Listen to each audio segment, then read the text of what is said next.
ക്രൈസ്തവ സമൂഹത്തിനെതിരെ രാജ്യവ്യാപകമായി നടക്കുന്ന അക്രമങ്ങളിൽ പ്രതിഷേധിച്ച് വിവിധ ക്രൈസ്തവ സംഘടനകളുടെ നേതൃത്വത്തിൽ ഡൽഹി ജന്തർ മന്ദിറിൽ ശക്തമായ പ്രതിഷേധമാണ് അലയടിച്ചത്.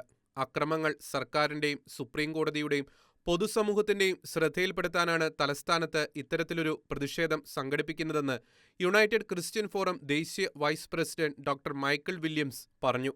Delhi archbishop doctor Anil കൂട്ടയുടെ നേതൃത്വത്തിൽ ഓറിയന്റൽ സുറിയാനി സഭകൾ, church of north India, Methodist church of India, Delhi conference എന്നിവർ ഉൾപ്പെടുന്ന സംഘാടക സമിതിയാണ് പ്രതിഷേധം സംഘടിപ്പിച്ചത്. ഫെബ്രുവരി 19 ഞായറാഴ്ച രാവിലെ 11:30 ആരംഭിച്ച പ്രതിഷേധത്തിൽ 79 ക്രൈസ്തവ സംഘടനകളുടെ നേതൃത്വത്തിൽ നൂറുകണക്കിന് വിശ്വാസികളാണ് പങ്കെടുത്തത്. ഫരീദാബാദ് രൂപത ആർച്ച് ബിഷപ്പ് മാർ കുര്യാക്കോസ് ഭരണിക്കുളങ്ങര, ഡൽഹി രൂപതാധ്യക്ഷൻ ഡോക്ടർ അനിൽ കൂട്ടോ, മലങ്കര സഭ ഗുഡ്ഗാവ് രൂപതാധ്യക്ഷൻ തോമസ് മാർ അന്തോണിയോസ്, മലങ്കര ഓർത്തഡോക്സ് സിറിയൻ സഭ ഡൽഹി അധ്യക്ഷൻ യുഹാനോൻ മാർ ദിമിത്രിയോസ് തുടങ്ങിയവരും വിവിധ ക്രൈസ്തവ സംഘടനാ നേതാക്കളും പ്രവർത്തകരും പ്രതിഷേധത്തിൽ പങ്കെടുത്തു.